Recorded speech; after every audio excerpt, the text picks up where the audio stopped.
Hey guys, what's up? It's Katie and I'm back with another Marvel Contest of Champions video, and today we are going to be looking at all of the uncollected boss fights for a whole new world from beyond. So the first boss that we come across is Void. Now Void has heavy hitter, enhanced fury, bubble shield, defensive, safeguard, and what you're really going to want to do is you're going to want to bring in order to get around that safeguard, is someone who does a damage over time. And because of the heavy hitter, you can't punish his heavies, so you're gonna have to play around his little timer before he puts his debuffs on you. So I brought in Iceman here because I do run suicides and I needed the immunities, because let's face it, if you run suicides and you go up against Void, you're gonna lose a lot of health, especially if when you're trying to play around those timers. But if you aren't running suicides, you're going to have a lot more options. Me, Iceman was my best option because he does put a damage over time on him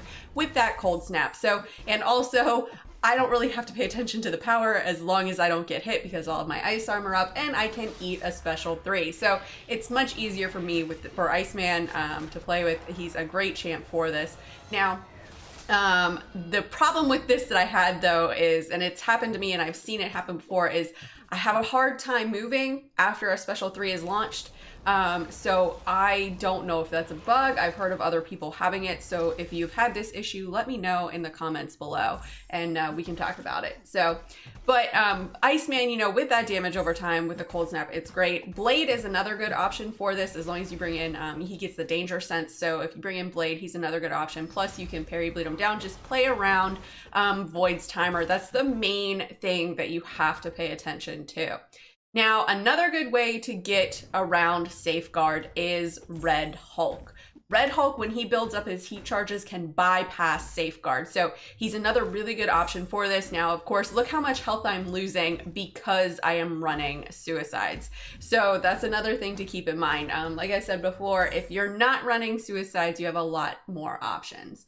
So now we're moving on to Symboite Supreme with Bleed Immunity, Special 2 Biased, Enhanced Bleed, Optimist, Matador, and Supercharge. So with Supercharge, every 15 seconds, he activates a power gain buff, granting him 20% max power over 10 seconds. Now, the name of the game here is Power Drain and Power Lock, which actually seems to be the name of the game for this entire quest. Now, I know I'm not playing Dormammu, right? I know I should have started off with the heavy and then moved on to the power drains, but I was just so focused on keeping him power drained with Dormammu's mediums that I really didn't want to play that way. But Dormammu is a good option for this because he does power drain off of his mediums. So kind of keep that in mind. And since he does have Matador, you're not going to gain a bar of power until he throws a special. Now, just because this is Special 2 biased doesn't mean he's only going to throw Special 2s as we've known before. Just because it says Special 1 bias or Special 2 bias doesn't necessarily mean that's exactly what they're going to throw all the time. As you can see, I was able to bait out a Special 1, giving me 1 bar of power thanks to Matador. So now I'm just trying to go ahead and bait this special out of him again. Now, because it is, I did push him to a Special 3 there, he got that power gain, but thanks to Dormammu and his mediums, we did okay. So now we're at 2 bars of power, so we can power drain and power lock him, and it doesn't matter because down Symboite Supreme goes. So speaking of Supremes, now we are at Sorcerer Supreme, the first of the new bosses, and I thought it was kind of weird that she was the 3rd boss, but you know, it is what it is. So she is the permanent rune of Ragador. So what this is this is going to be her regen and her armor rune, okay? And it makes sense because not only does she have that, but she also has recovery and armor, and then she also has nullify countdown 3. So after nullifying 4 buffs, she gains a par of she's granted a power gain buff, granting 100% max power over 10 seconds. She's got Special 1 bias. Now her Special 1 activates a nullify aura, so that makes sense for the nullify countdown 3.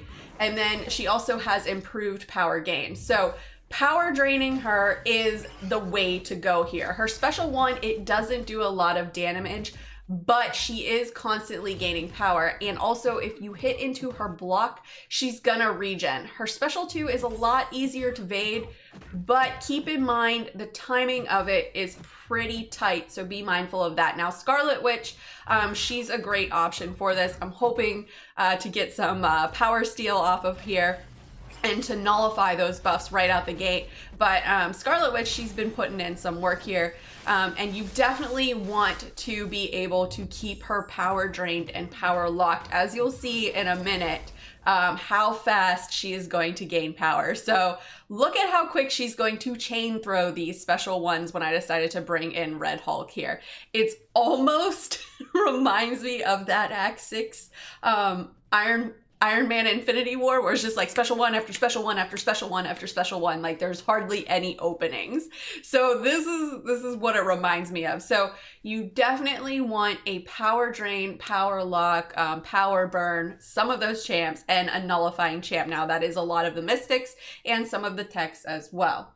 So now we're moving on to Dormammu with Force of Will, Enhanced Incinerate, Enhanced Special 2. So the first part of his Special 2 is going to be unblockable, Transducer, and Languor. So I'm not a big fan of Languor, but Languor is you suffer direct damage when your power is at 0. So you do not want to launch a special that will put your power bar at 0. You want to have a little bit over of what that special is, so don't launch a special 3.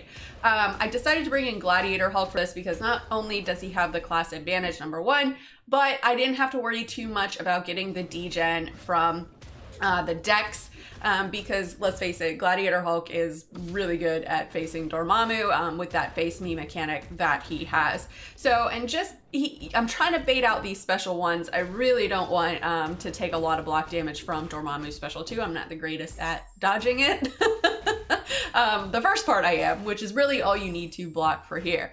Now, you can also bring in Cap Infinity War as if you have a tech on your team. That'll help kind of with the power. So I'm just doing the parry heavy until I get a little bit over my special 2, and then I'll launch my special 2 here. Now, I don't want to dex too much here to get that degen on me with Cap, so I'm going to be taking some some block damage for these parries.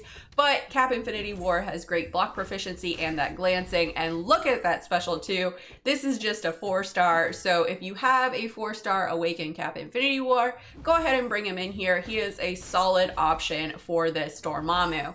So now we're moving on to Mr. Sinister, and I feel like Mr. Sinister is the easier of all of the bosses in here. Now, Mr. Sinister has Debilitate, Special 1 Bias, Enhanced Critical Buffs, Genetic Perfection, so he's going to begin with 3 passive abilities, and Aggression, Precision. Now, I brought in Guillotine 2099 here because she does not crit, so he will not regen. Now, you could bring in someone like Void, Crossbones, Torch, Warlock. Archangel is a great option here if you can avoid that special 1 and getting all that damage put back on you. But overall, Mr. Sinister is not really a hard boss here to fight. All right, so now we're moving on to Storm Pyramid X, who is definitely the trickiest of the bosses. Now, she's got armor, return policy too, so whenever her buffs are nullified, she gains 40% of a bar of power, so you're not really going to want a lot of mystics in here except for magic. She's got aggression prowess, so every 2 seconds she gains a prowess, but if you hit into her, if you hit her, they're removed. Now, I brought in magic here because the name of the game is to power drain and power lock. Her special 1 timing is a lot like Havoc's, so that might take some adjusting to. Now, normally with magic, I know what you want to do. You want to intercept her off the wall, but I wasn't used to her animations yet, so that's why I'm doing a lot of parrying and taking some parry damage. But essentially with magic, what you want to do is you want to get her pushed up against the wall, do 4-hit combos, back out, and come in, and that will negate the parry damage, and that is how you fight with magic. Now, magic is the best option for this because once she gets 6 prowess buffs, Storm Pyramid X goes unblockable. She goes unblockable for 1.8 seconds, and that can happen in the middle of a special. It can happen during a regular fight. So and you don't want to nullify, because if you nullify her, she's going to gain a lot of power and you're going to push her to a special 3 and then it's going to be game over. So magic is really one of the best options here. Now I did try Ghost and she was okay. Ghost is an okay champ or counter to this. If you're a really good Ghost player, it could easily be done. We know I'm not the greatest. Now, Ghost is the best for getting around her special 2 though, because her special 2 is, oof, it's brutal.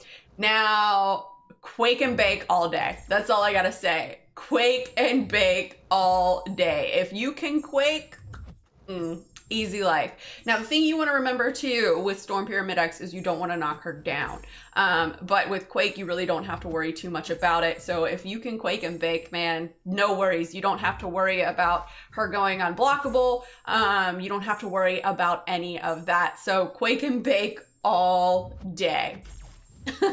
So these are probably some really good options. Scarlet Witch could do okay too, which you'll see here in a little bit. So champions that are really bad is Hood because of the stagger. Now I tried here with Warlock and he's okay. I was trying to power drain her, keep her power controlled with the special 1 and get those infections going, but a lot of the champs, man, that glancing she has can be pretty tough. And Guillotine 2099, not a good option. And that was that special 2. It's rough. And so here's Hood. Hood is not a good option. That special 2 it's gonna take a hot minute to get adjusted to. Now, like I said before, Scarlet Witch is okay.